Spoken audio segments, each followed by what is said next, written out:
Hi guys, so this week we've decided to put together a quick video on CTA or call to action. And the reason we've decided to do that is I've had quite a few conversations really with different apprentices over the past week or 10 days and what it seems like is that you've got some really fantastic ideas, some brilliant content that you're getting out there in front of people, but some people are struggling to understand how important an effective call to action can be and just how influential that call to action can be in making your marketing piece a much bigger success. So a call to action is really where you tell the prospect what you want them to do. So a very basic example of a call to action would be click here to find out more. That's very basic. A more advanced call to action would be something like we only have 27 of these available.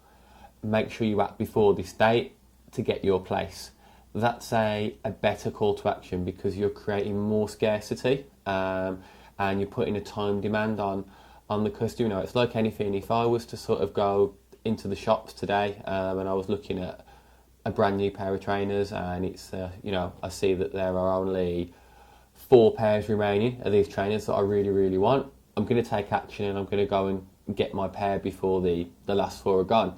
If it's the case that I can just go back whenever and I can wait until payday and I can take my time, well, I'm not going to take action quite as quickly. And that's how an effective call to action works. There's a few things to consider when you put together your call to action. So a lot of people will do calls to action that are based around times of the year. So let's say, for example, Valentine's Day, Christmas, it could be Halloween, something like that.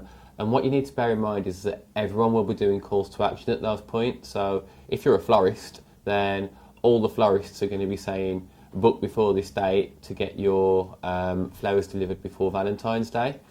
If you can come up with something that's more unique and something that's special to your business, then that will be a more effective call to action. So something like your business's birthday, that's a very effective call to action because no one else is going to be competing on that.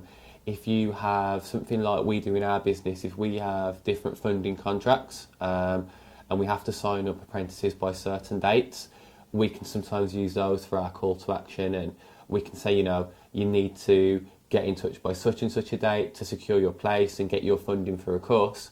That's an effective call to action. If we were to just say, get in touch with us, maybe let us know if you want to do a course, that's not as effective. Oh, that makes sense. And if you do want any extra info on calls to action, as always, get in touch. Thanks for watching and speak to you all again very soon.